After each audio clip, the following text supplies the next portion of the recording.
Ladies and gentlemen, we are here for FIFA 18 Atlanta United career mode videos. Finally, EA access is finally over, so we can finally focus on getting our official content out, our regular content out. The PSG series was a little draining for me. I ended up playing through it. Didn't win the league, but that's neither here nor there. This is the team I want to play with. This is the team I feel the most comfortable with in this game, and I'm very excited to finally get these videos out to you guys. So we're going to go ahead and move into our career mode, our team career mode today. Tomorrow we may have the player career mode out, and if not tomorrow, then it'll be the following day. It just all depends on my Ultimate Team series that I'm doing.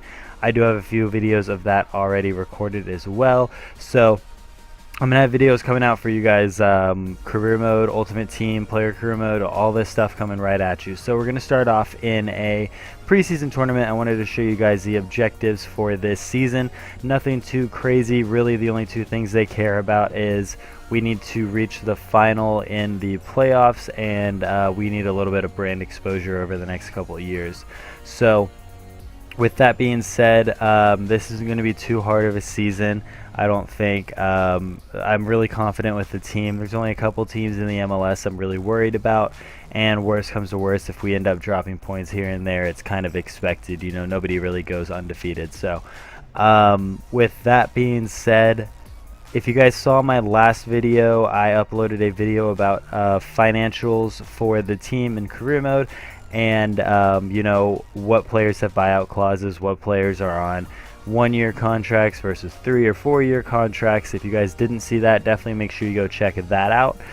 This is the formation we're going to be starting off with. It's the basic formation you start off with in FIFA with Atlanta United. I just kind of changed some of the instructions a little bit to make sure that the wing backs were overlapping our midfielders. So once we kind of play around with this formation, we'll see how we feel. In some scenarios, I do still feel that I may end up changing to like a 4-4-1-1 formation or something like that and make it a little bit more flat. Maybe even a 4-3-3. We'll just kind of keep playing around with it and see how it goes. I did want to play in this preseason tournament with some of the second team players just to kind of give them a chance to impress me, because I am still trying to kind of figure out what players I want to be in my substitutions. As of right now, I know who's going to be in my reserves. In my starting 11, I just kind of want to make that substitution bench a little bit more sturdy, steady, I guess is kind of the word for it, and kind of figure out what players I do want to make sure that they get in the games. They're going to be the best replacements for my players that get tired, and just kind of see how it goes. I will say, as of right now, I'm not very impressed with Kenwyne Jones. I'm giving him as many opportunities as possible to impress me. Don't get me wrong, he's good at heading the ball, he's good at holding the ball against defenders, but other than that, his attacking positioning in this game is just not where I want it to be. And the way you have to play with a striker like Kenwyne Jones is very different than the way you have to play with a striker like Joseph Martinez. As you guys can see in real life, it's the same way. So whether or not Kenwyne makes it through the entire season, we'll see. I am a little bit more impressed with Brandon Vasquez and his stats than I am with Kenwyne Jones. So as of right now, I think Kenwyne's probably going to be in the bench a little bit more, and Brandon Vasquez is probably going to make the starting 18. But that's, down the road. We'll see how players end up playing out and kind of see how things go. Here, just wanted to make a few changes in the lineup and move some players around, try to figure out where I wanted things to be. For the second half, I wanted Carlton to play more centrally. I do think he is better in that cam position. I think Gressel does well there, but he either needs to be in a more deep central midfield role or that right mid position I think he plays best in. So we end up moving some stuff around. I throw Brandon Vasquez on the right, Gressel on the left, and Martinez up top. Make a couple changes to the defense for the second half because it is friendlies, so you can make as many subs as you want. And I just kind of wanted to see how players play. This is obviously the first time that I'm kind of messing around with the team in this career mode, and I wanted to see how everybody felt in this game. So other than, Kenwin, I don't really have too many strong feelings about anybody here. Joseph Martinez actually manages to win us a penalty, and this little animation that happens every time you get tackled in the box is incredibly stressful, especially after losing Greg Garza in a simulation match at the beginning of this preseason tournament. I did want to make sure that I did not actually end up losing Joseph Martinez. Luckily, we are able to swing that PK in and grab ourselves a goal. Not the best PK in the world. I'm still kind of trying to get a little bit more used to this style versus the last FIFA, but we do manage to go 1-0 up in this friendly match. I think if we win this game, it pretty much secures our place into the knockout rounds, and we can move forward from there. Other things I did want to hit on is, mainly after I had recorded that financial video for Atlanta United, I ended up simulating that entire series just to kind of see what would happen if I just simulated an entire season with Atlanta United. And to my surprise, they actually ended up winning the league and winning the Supporters Shield as well. So meaning they had most points at the end of the season in the league, and then they also won in the playoffs. So both of those actually also ended up happening while losing Kenwin Jones, who ended up having his buyout clause triggered and ended up going to a different team in the middle of the season. Chris McCann also was pretty close to leaving, but I believe they kept him.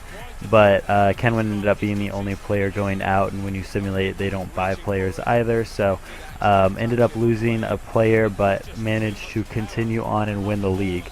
There were a few players in the top 5 and top 10 top goal scorers in the league, and then also in top assists. So not quite the Joseph Martinez numbers he's putting up this year, but they all three did really well. I believe it was Villalba, Joseph Martinez, and Almiron were all in the top 10 goal scorers for the season with 10 or 11 each.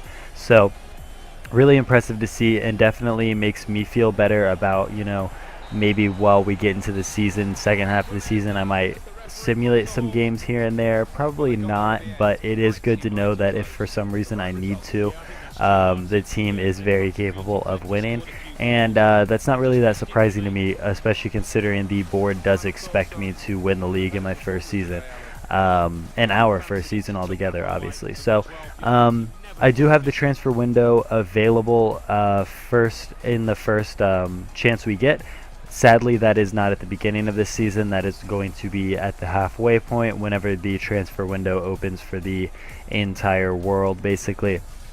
For some reason in FIFA, you start off your MLS career modes in February instead of January, so you do not get that chance at making any changes to your team before the start of the season. But it is what it is. This is still a team I'm very comfortable playing with, a team that I have a lot of fun playing with, and I think we'll do fine for that first half of the season, and then maybe we'll look at making some changes. So if you guys have any suggestions on what players I should bring into the team, let me know in the comment section down below.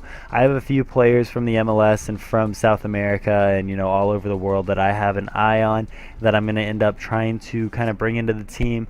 I do want to kind of try to keep it somewhat realistic in the sense that I want to make sure that players aren't going to be, I'm not going to have too many DPs, I'm not going to have too many international players, at least for this career mode. Chances are we'll play around with this career mode for a few seasons, and if we end up getting bored, we'll try to do like a challenge series, maybe throw Atlanta United into a different league and see how they will sustain and hold up there. And in that sense, we can throw all rules out the window and buy whoever we want. But I do want to make sure if we're bringing in another DP that somewhere in our transfer budget we have enough money to buy out basically Tito Villalba or a player like that we can make room for another big player to come in. So like I said, if you guys have any ideas on who I should bring in, players from the MLS that you like, players from South America that you think are really good, that deserve the limelight like some of the players have gotten this year, definitely drop that in the comment section down below. I'm totally open to options. I haven't scouted anybody yet, but like I said, I have a few players on my mind that I've been thinking about that would fit really well. Players that I've just enjoyed playing with over the past couple of years in the MLS and in other leagues. So other than that, as you guys saw, we're just kind of doing some training here. Players are progressing really well. Brandon Vasquez and Robinson both up to 64. Alec is managing to progress pretty well as well, which makes me feel good that we do have a solid backup for Brad Guzan, because it looks like Alec may actually be able to get up to that 70 rated that we want him to be at. So we ended up getting knocked out of that friendly tournament, but it is what it is. We move forward. We go into this first match of the season against New York Red Bulls, because it is sadly last year's or this year's schedule. So it is going to be what our schedule should have looked like versus what it ended up looking like because of Mercedes-Benz delays. So we're going to start off the season against New York Red Bulls. I did mention earlier I am still worried about a few teams in the MLS, and this is definitely one of them. Not because I think they're the best team in the MLS, but because I think they're one of the best teams against Atlanta United in the MLS. Because of how slow the defense is and the way that this team plays, players like Wright Phillips manage to get in behind a lot easier. They manage to pass the ball around a little bit easier. They have the right players in the right positions to make it difficult for me to defend against. Not to say that it will always be that way, but as of right now, as I'm trying to adjust to FIFA 18 and its defending style and all of that good stuff, it makes it a little difficult to play against a team with so much pace like New York Red Bulls. So I fully went into this game expecting it to be as difficult as it was in real life in that inaugural opener game that we played against them. So we go into it, just kind of hoping for the best, knowing we have Minnesota United next. Again, still not that great of a team in FIFA this year, so it's definitely a game that I knew that we would most likely win and win pretty comfortably. So we just wanted to survive this game and kind of get a good gauge on how the team was going to play and whether or not this formation was going to work in this career mode against the Legendary, and just kind of see how things go. If you guys noticed in that loading screen, we are playing at Sanderson Park, the stadium that I picked for this league, but it also still didn't call it Mercedes-Benz, which I changed the name to, and it didn't even call it Sanderson Park, which I thought was really weird. But as I foreshadowed before, Wright Phillips actually ends up going straight down our defense. Michael Parkhurst tries to come out and make a tackle, but is shrugged off, and it is put into the upper 90. I will say that the computers are much better at finishing this year, but shooting in general is also a lot different this year, and a lot of shots are going into that top net. But here we managed to cross the ball in beautifully to Joseph Martinez, who manages to head that ball over the keeper and into the back of the net, making it 1-1 at the 30th minute. So bringing the game back just a little bit, we managed to get in a little bit more of a comfortable position, and at this point, I'm thinking, okay, this is clearly going to be a high-scoring game. This is going to be a very difficult game, but at least we can keep up with New York Red Bulls at this point, right? So here in the 37th minute, we actually end up conceding again, and it's Wright Phillips again, not breaking away any sort of fast type of play or counter-attack, but even with me left triggering, I still ended up over-committing with the Renowitz and opening myself up, which ended up allowing us to concede. So that was really disappointing to concede that goal, but we do move forward. Assad gets a really good chance here right before the end of the half, and it ends up not going through, and he was slightly offside, barely offside, and the goal does not end up counting. So we end up going into the second half down 2-1 to New York Red Bulls. Not the position I wanted to be in, not a position that I was surprised to be in though. So hoping for better in the second half. Not going to make any changes too early. Still really confident with the team that we have. I think I just need to take better chances. Bradley Wright Phillips, as you see, 2 shots, 2 goals, just gets himself into good positions.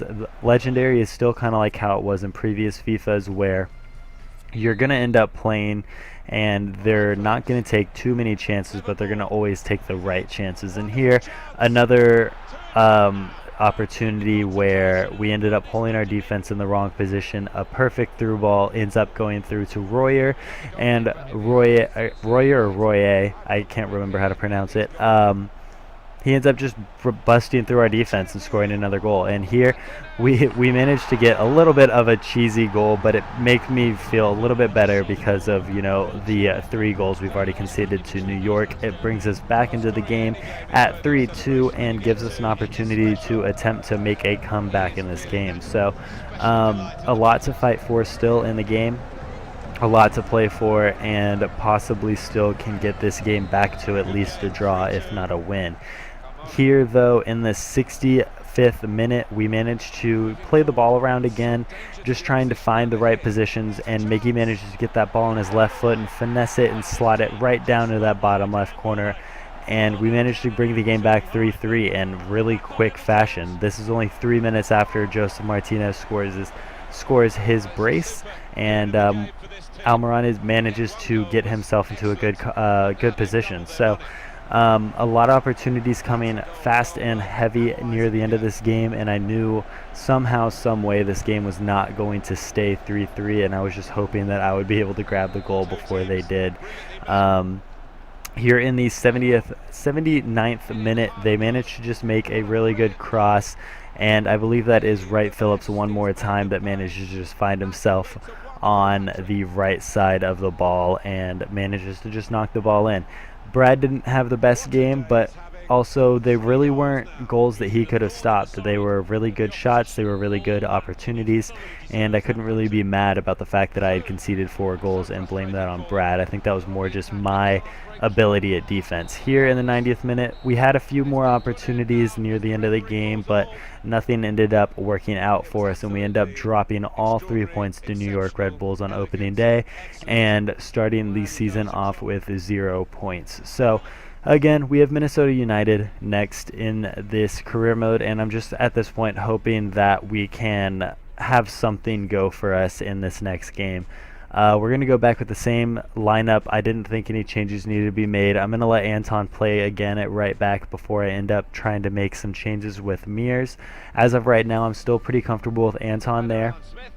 Tyrone Mears doesn't really give me that much more of a difference, and so I'm going to play with Anton a little bit more as I kind of try to think whether or not I want to bring him back from Tottenham at the end of his loan. You know, same deal with Greg Garza and Yamil. I'm just kind of trialing them, seeing how they're going to play, seeing if they are worth bringing back. If you guys do think I should bring all 3 players back, let me know in the comment section down below. But also let me know if you don't think I should bring a player back. Let me know why. Or do you think I should bring him back on loan again, or should I just try to buy him outright? But we're just going to kind of keep playing around with them and see how we can do. Here, pretty late on into the game, here in the 54th minute, Joseph Martinez finally breaks through. This game, I don't want to say was tough, but it was a midfield battle. We had the opportunities. We were working ourselves into really good positions, but the defense was kind of just holding that line really well. The midfield was playing pretty defensive and pretty heavy in their own half, which made it really difficult. But here in the 89th minute, Miguel Almiron actually manages to get himself a penalty as well. This game could have very easily been a 0-0. Not necessarily deservedly so. I think the entire time I felt like I should have been winning the game, so it was kind of justice at the end of it that I ended up winning. But I do think it should have only been like a 1-0 instead of a 2-0. Obviously, this goal coming really, really late.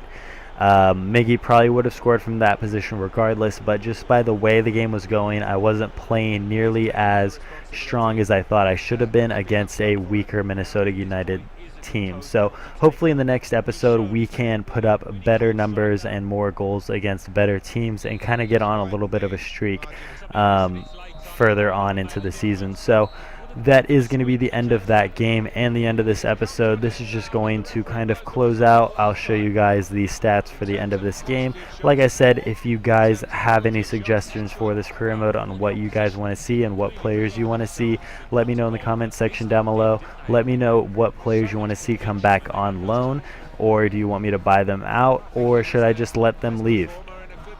Other than that, that is going to be the end of this video. I will have more videos out either today or tomorrow. And other than that, I will see you guys next time.